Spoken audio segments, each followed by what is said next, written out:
લગભગ પોણા ફૂટનો સળિયો, 9 થી 10 ઇંચ થાય એવડો સળિયો એને 7 વર્ષની બાળકીના ગુપ્ત ભાગમાં ભરાવ્યો. તમે વિચાર તો કરો કે એ બાળકીની હાલત ત્યારે શું હશે. આરોપીને વાડ પકડી અને એટલી જોશથી રાડ પાડીને ખેંચેલા, એ વાડનો જથ્થો બનાવ સ્થળે મળી ગયો. BNSની કલમ 109 મુજબ આટકોટ પોલીસ સ્ટેશનમાં ગુનો દાખલ છે.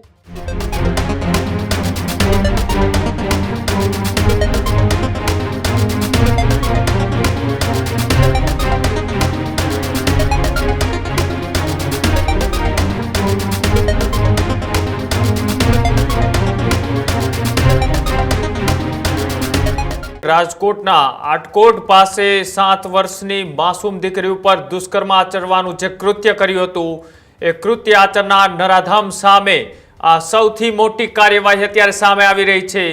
આટકોટની 7 વર્ષની બાળકીના દુષ્કર્મ કેસમાં સૌથી મોટો ચુકાદો. નરાધમ રામસિંહને માત્ર 43 દિવસમાં ફાંસીની સજા ફટકારવામાં આવી. ઐતિહાસિક આ ચુકાદો રાજકોટની નામદાર કોર્ટે આપ્યો. 7 વર્ષની માસૂમ બાળકી સાથે રામસિંહે આચર્યું હતું દુષ્કર્મ. શ્રમિક પરિવારની બાળકીને ન્યાય અપાવવા પોલીસની આમાં સૌથી મોટી અને મહત્વની ભૂમિકા. પોલીસ વડા અને સરકારી વકીલ દ્વારા સંયુક્ત પ્રેસ કોન્ફરન્સ છે તે કરવામાં આવી અને સાથે જ રાજકોટ ગ્રામ્ય જિલ્લાના SP વિજયસિંહ ગુર્જરે આ જે આખી સમગ્ર કેસ છે તેની કમાન સંભાળી હતી. એક એક ઘટનાની તપાસ કરી અને બેક ટુ બેક 1 to 1 દિવસે હાયરિંગ થાય તેવી કોર્ટની અંદર તેઓએ માંગ પણ મૂકી હતી અને ત્યારબાદ કોર્ટે 1 to 1 હાયરિંગ કરી અને માત્ર 43 દિવસની અંદર આ દીકરીને ન્યાય મળે, પરિવારને ન્યાય મળે તે માટે આ ગુજરાત અને રાજકોટનો સૌથી મોટો ચુકાદો. માત્ર 43 દિવસની અંદર એ જે આ નરાધમ હતો, દુષ્કર્મનો આરોપી, તેમને એ સજાએ મોત એટલે કે ફાંસીની સજા છે કોર્ટ દ્વારા ફટકારવામાં આવી છે. ત્યારે આજે રાજકોટ ગ્રામ્ય જિલ્લાના SP અને સાથે જ આ સંયુક્ત પ્રેસ કોન્ફરન્સ અત્યારે જે કરી રહ્યા છે, આ પ્રેસ કોન્ફરન્સમાં સીધા જઈએ કે આ કેસને લઈ તેઓએ શું વાત કરી. આ રાજકોટ ગ્રામ્ય જિલ્લાના આટકોટ પોલીસ સ્ટેશન વિસ્તારમાં 8 તારીખે એક પોક્સોનો અને રેપનો બનાવ બન્યો હતો, જેમાં ભોગ બનનાર બાળકી 7 વર્ષની હતી અને આ દુષ્કર્મ દરમિયાન આરોપીએ બાળકીના ગુપ્તાંગોમાં સળિયો નાખ્યો હતો અને 4-5 દિવસની સારવાર પછી બાળકી મેન્ટલી અને ફિઝિકલી હોશમાં આવી હતી. રાજકોટ સિવિલ હોસ્પિટલમાં એની સારવાર ચાલુ હતી. આ કેસમાં ગુજરાત રાજ્યના માનનીય મુખ્યમંત્રી શ્રી, માનનીય નાયબ મુખ્યમંત્રી શ્રીના માર્ગદર્શન હેઠળ માનનીય DGP શ્રી અને રાજકોટ રેન્જના વડા શ્રી અશોક કુમાર સાહેબના નિર્દેશ અનુસાર આ કેસની તપાસ ASP સુશ્રી સિમરન ભારદ્વાજને આપવામાં આવી અને તમામ ફોરેન્સિક પુરાવા, તમામ ટેકનિકલ પુરાવા, તમામ મેડિકલના પુરાવા, તમામ સાહેદોના સ્ટેટમેન્ટ લેવાના, ઓળખ પરેડ કરાવવાના, 183ના સ્ટેટમેન્ટ કરાવવાના તમામ કાર્યવાહી કરી 19 તારીખે 12 દિવસમાં નામદાર કોર્ટમાં ચાર્જશીટ રજૂ કરવામાં આવી.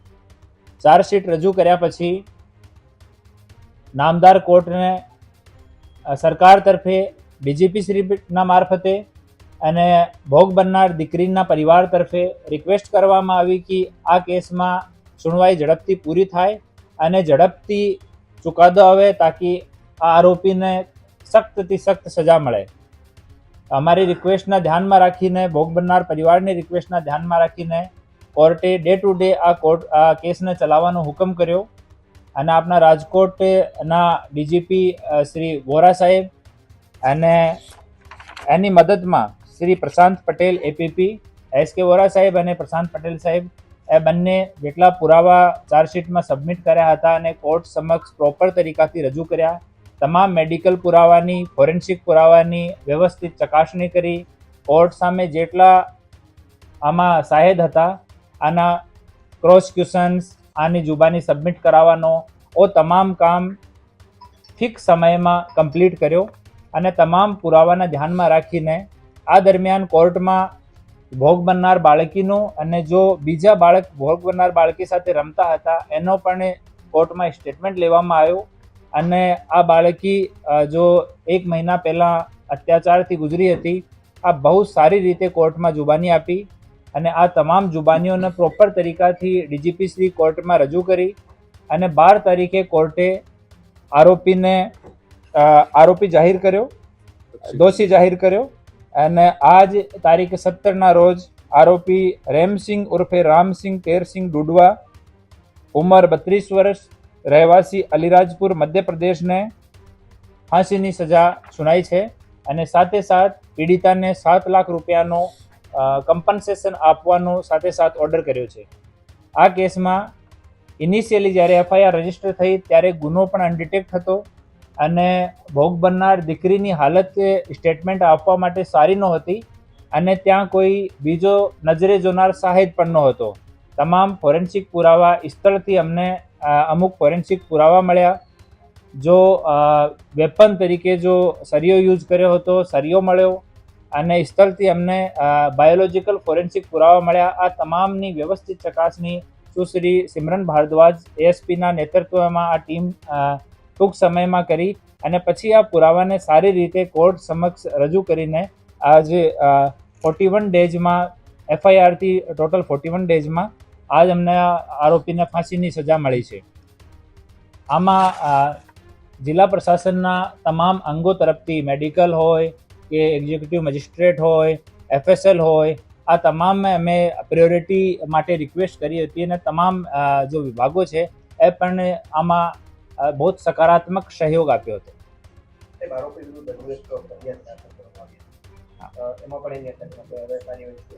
જી, આરોપી જ્યારે અમે ડિસ્કવરી પંચનામો કરતા હતા ત્યારે આ જો સરિયો રિકવર કર્યા પછી આરોપીએ પોલીસ ઉપર હુમલો કરીને ત્યાંથી ભાગવાનો પ્રયાસ કર્યો અને આ હુમલાથી બચવા માટે પોલીસ આત્મરક્ષામાં આરોપી ઉપર ફાયરિંગ કરી. આમાં બીએનએસની કલમ 109 મુજબ આટકોટ પોલીસ સ્ટેશનમાં ગુનો દાખલ છે, જેની તપાસ ડીવાયએસપી શ્રી ગોંડલ કરી રહ્યા છીએ. આ કેસમાં આરોપીની અટક થઈ ગઈ છે અને હાલ આમાં ચાર્જશીટ કરવાની બાકી છે.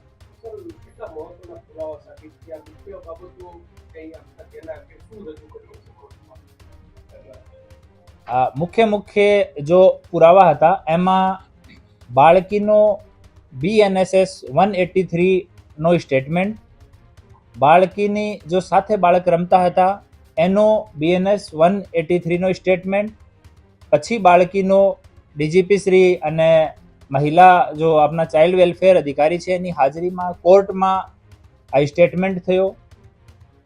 આના સિવાય ગુનાવાળી જગ્યા ઉપર એક બાળ મળ્યા હતા. એ બાળ આરોપીના DNA સાથે મેચ કર્યા હતા અને જો હથિયાર રીતે જો સરિયો કામમાં લીધો હતો, આ સરિયા ઉપર બ્લડ સ્ટેન મળ્યો હતો જો ભોગ બનનાર દીકરીના DNA સાથે મેચ કર્યો હતો. એની સિવાય આ આરોપીની ઓળખ પરેડ કરાવવામાં આવી. ઓળખ પરેડમાં ભોગ બનનાર દીકરીએ પણ અને એની સાથે જો બીજા બાળકો રમતા હતા જેની ઉંમર 3 થી 4 વર્ષ છે એ બાળકો પણ આરોપીને સારી રીતે આઈડેન્ટિફાઈ કર્યો. આ સિવાય આરોપીની ત્યાં હાજરી, આરોપીનો બિહેવિયર, મેડિકલ એક્ઝામિનેશન, ભોગ બનનાર દીકરી છે એનો detailed medical examination, detail psychological medical examination, આ તમામની રિપોર્ટ કોર્ટમાં રજૂ કરવામાં આવી અને જ્યાં એ લોકો આરોપીએ જો બાળીએ કામ કરતા હતા એના છોટા ભાઈને ઘરે આ દિવસમાં એક કલરનું કામ કરતા હતા તો છોટા ભાઈનો સ્ટેટમેન્ટ કોર્ટમાં કરાવવામાં આવ્યો. ભોગ બનનાર દીકરીની મામા મામીની આ વાડી હતી, આ મામા મામીના સ્ટેટમેન્ટ પણ કોર્ટમાં કરાવવામાં આવ્યા. આ તમામ વસ્તુઓને ધ્યાનમાં લઈને નામદાર કોર્ટે ચુકાદો આપ્યો છે. ઘણા વખતે મેં જોયું કે કોર્ટ છે એ ક્યારેક એકદમ લાગણીશીલ થઈ હૃદયદ્રાવક બનાવ બનેલા હોય ને એમાં બહુ પ્રેક્ટિકલ થઈને જજમેન્ટ આપતા હોય છે. જનરલી અમે એમ કહી કોઈ પણ કોર્ટને એમ કહી કે ભાઈ આ કેસ ઝડપથી ચલાવો છે એટલે કોર્ટ હંમેશા એમ જ કહે કે ભાઈ જેવો ટાઈમ મળશે એ પ્રમાણે કરશું. પણ આ કિસ્સાની અંદર આ કિસ્સો એટલો બધો ભયંકર હતો કે બાળકીના પિતાએ લેટર લખ્યો હતો ભાઈ મારી બાળકીની આટલી ખરાબ હાલતમાં અને ખરાબ હાલત કરી છે તો એનો કેસ વહેલામાં વહેલો ચલાવવામાં આવે અને ફાંસીની સજા સંભળાવવામાં આવે.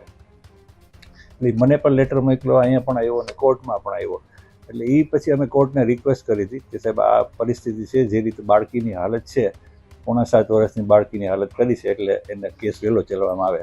એટલે કોર્ટને પણ એવું લાગ્યું કે આ એક ચોક્કસ પ્રકારનો કેસ છે, એટલે એને વહેલો ચલાવવો જોઈએ. એટલે 34 દિવસમાં કોર્ટે તકસીરવાન ઠરાવી દીધો, જેમાં 11 દિવસ છે એ પોલીસ તપાસના હતા અને બાકીના દિવસો 4-5 દિવસ રજાના હતા અને 9 દિવસ છે એ આખો કેસ પ્રોસિક્યુશન તરફે અમે પૂરો કર્યો હતો. બાકી તો ગુર્જર સાહેબે આપણને કીધું કે શું પ્રોસિક્યુશનના પુરાવા રજૂ કરેલા હતા, પણ એટલું મને ખાસ મારું ધ્યાન એટલા માટે પડેલું છે કે જે કોઈ પણ બચાવ ડિફેન્સ છે એ લઈ શકે, બચાવ પક્ષે લઈ શકે, એના પહેલેથી જવાબ આપી શકાય એ પ્રકારનું ઇન્વેસ્ટિગેશન કર્યું. એટલે જે કોઈ પણ બચાવ લે ને એનો જવાબ અમારે કાઢવાનો નહોતો, જે રેકર્ડ બનાવેલું હતું ને એમાંથી જ મળતો હતો. એટલે મારા તરફ પ્રોસિક્યુટર તરીકે જ્યારે મારે કોઈ મહેનત કરવી પડી હોય તો એ ખાલી એક જ હતી કે ફાંસીની સજા કરાવવી. ફાંસીની સજા આપણા ભારતના કાયદા મુજબ એવું છે કે રેરેસ્ટ ઓફ રેર કેસ, એટલે ચોક્કસ ઘણા બધા કેસો પછી જો એવું લાગે કે આને ફાંસી, અત્યાર સુધીમાં ભારતમાં ફાંસીની સજા 10-12થી વધારે નહીં થઈ હોય, સિવાય કે ત્રાસવાદી હોય, ટેરરિસ્ટ હોય. તો આ કિસ્સામાં આપણે સાબિત કરવાનું હતું કે રેરેસ્ટ ઓફ રેર કેસ છે કઈ રીતે, કે આ જુદા જ પ્રકારનો કેસ કે જેમાં ફાંસી સપડાય, જેમાં હત્યા પણ નથી. આ કિસ્સામાં હત્યા નથી, જેમાં બાળકીની હત્યા અને રેપ બંને હોય ને એમાં તો કોર્ટ ફાંસીની સજા કરે જ છે, પણ હત્યા ન હોય ત્યારે કોર્ટને કન્વિન્સ કરાવવાના હતા કે આ કેવી રીતે ફાંસીમાં જાય છે. એટલે એના માટે આપણે કોર્ટને અમારા તરફથી રજૂઆત કરવામાં આવેલી હતી, ખાસ કરીને કે ભાઈ કોઈ પણ આવા 30-32 વર્ષનો માણસ છે જેને એક પત્ની છે, 12 વર્ષની દીકરી છે અને એનાથી નાના 2 બાળકો છે, એટલે એને શરીર સુખ લેવા માટે, માણવા માટે ક્યાંય બીજે જવાની જરૂર નથી, એને પોતાની પત્ની જ છે. પણ છતાંય જ્યારે આવી પરપીડન વૃત્તિવાળા માણસ છે, એ 7 વર્ષની ડિફેન્સલેસ બાળકી કે જે પોતાનો બચાવ ન કરી શકતી હોય, એને ઉપાડી અને એક જગ્યાએ બેસાડી અને એના ગુપ્ત ભાગોમાં જ્યારે સળિયો, તમે કોઈએ ન જોયો પણ અમે તો જોયેલો છે, લગભગ 1.5 ફૂટનો સળિયો, 9 થી 10 ઇંચ થાય એવડો સળિયો એને 7 વર્ષની બાળકીના ગુપ્ત ભાગમાં ભરાવે. તમે વિચાર તો કરો કે એ બાળકીની હાલત ત્યારે શું હશે. એટલે એ જ અમે રજૂઆત કરી હતી કે સાહેબ એક ક્ષણ માટે આપણે કલ્પના જ કરવાની છે કે આ બાળકીની હાલત શું હશે. એ સમયે એને આ બાળકીએ આરોપીના વાડ પકડી અને એટલી જોશથી રાડ પાડીને ખેંચેલા, એ વાડનો જથ્થો બનાવ સ્થળે મળી ગયો. 7 વર્ષની બાળકીના હાથમાં કેટલું જોર હોય, કોઈ પણ પુખ્ત પુરુષના વાળ છે એ ખેંચીને ફેંકી દે, એટલું બોડ એને વાપરવું પડ્યું, એ પીડા કેવા પ્રકારની હશે. અને આ પ્રકારના જ્યારે વ્યક્તિ હોય ને તો એને આમ સેક્સ્યુઅલ માણસ ન કહી શકાય. આ એવા પ્રકારના હોય જેને આપણે પરપીડન વૃત્તિ જેને કહીને, એને પરવર્ટ માણસ કે જેને કોકને હેરાન કરી, કોકને પીડા પહોંચાડવામાં જ રસ હોય. તો આવો માણસ સમાજમાં હોય કે બહારગામ હોય કે જેલમાં હોય, કામ એનું એ જ છે કે કેમ કોકને પીડા પહોંચાડે. એટલે આવો માણસ છે તો એ બહાર નીકળે તો એ બધાને હેરાન કરવાનો છે. પત્ની, બાળકો એ બધા તો એને ક્યારેય મળવા નથી આવ્યા 34 દિવસ સુધી. એટલે આ બનાવ જોઈને પત્ની, બાળકો પણ એને મૂકીને જતા રહ્યા છે. એટલે હવે એના જીવનમાં કોઈને ધ્યાન રાખવા જેવું કે કોઈના માટે કમાઈને સરખું દેવાનું કોઈ પરિબળ વધતું નથી. એટલા માટે જેલમાં રહીને પણ આ માણસ આ જ કરવાનો છે. અને અંતિમ શ્વાસ સુધીની સજા કરવામાં આવે ને તો પણ અપૂરતી છે. અને સુપ્રીમ કોર્ટ કહે છે કે સજા હંમેશા પૂરતી હોવી જોઈએ, વધુ પણ ન હોવી જોઈએ અને ઓછી પણ ન હોવી જોઈએ. આ કિસ્સામાં મેં કોર્ટને કન્વિન્સ કરાવેલા કે ભાઈ આ પ્રકાર ફાંસીની સજા છે એ એક જ છે જેને આપણે પૂરતી ગણી શકાય, અને કોર્ટે એ વાત માનેલી છે. ફાંસીની સજા રાજકોટના ઇતિહાસમાં સૌથી ઝડપી ચુકાદો છે ફાંસીનો કે આની પહેલા પણ આના ફાંસીનો ચુકાદો તો મેં લીધેલો છે 5 વર્ષ પહેલાં કોરોના કાળમાં. એમાં પણ 3 વર્ષની બાળકી ઉપર રેપ અને મર્ડર બંને હતું અને કોર્ટે એને ફાંસીની સજા કરેલી, રમેશ ડેડુકિયા. પણ ઝડપી ચુકાદો રાજકોટમાં પહેલો છે. બીજા જગ્યાએ થયેલા હશે, આપણને ખબર ન હોય, પણ રાજકોટમાં તો આ 41 દિવસની અંદર પૂરું જેલમાં પાછો વયો ગયો, બધું પૂરું થઈ ગયું, એવો આ પહેલો કેસ.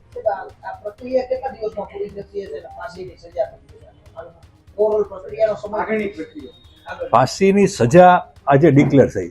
હવે આપણો કાયદો એવો છે કે ફાંસીની સજા કરવામાં આવે ને ત્યારે હાઈકોર્ટ પહેલાં એને કન્ફર્મ કરે કે આ ફાંસીની સજા બરોબર છે કે નહીં. પછી હાઈકોર્ટ એમ કહે કે હા અને ફાંસી બરોબર છે, ત્યારે ફાંસી આપી શકાય. પણ ત્યાર પછી આરોપીનો હક ઉત્પન્ન થાય કે સુપ્રીમ કોર્ટમાં અપીલ કરવાનો, અને સુપ્રીમ કોર્ટમાં પણ અપીલ થઈ ગયા પછી રાષ્ટ્રપતિને માફીની સજા કરી શકી. નિર્ભયા કાંડ કેસ છે એમાં પણ ચારેયને ફાંસી થઈ હતી, પછી હાઈકોર્ટમાં અપીલ થઈ, પછી સુપ્રીમ કોર્ટમાં અપીલ થઈ, બધાએ કીધું કે ના આને ફાંસીની સજા બરોબર. પછી રાષ્ટ્રપતિ પાસે માફીની અરજી કરવામાં આવેલી, એ પણ જ્યારે પૂરી થઈ ત્યારે એ ચારેયને, એક તો આત્મહત્યા કરી હતી, 3ને ફાંસીની સજા આપવામાં આવેલી. 2012નો કેસ છે અને 2022માં એને ફાંસીની સજા, એટલે 10 વર્ષ આમ સામાન્ય રીતે થઈ ગઈ. 3 જણા હતા ને આટલો આખા દેશમાં હચમચાવી દીધું હતું, એટલે 10 વર્ષમાં પૂરું થઈ ગયું. પણ મેં જે 2020માં જે ફાંસીની સજા કરાવી એને હજી ફાંસી થઈ નથી, હાઈકોર્ટમાં હજી એનું પેન્ડિંગ.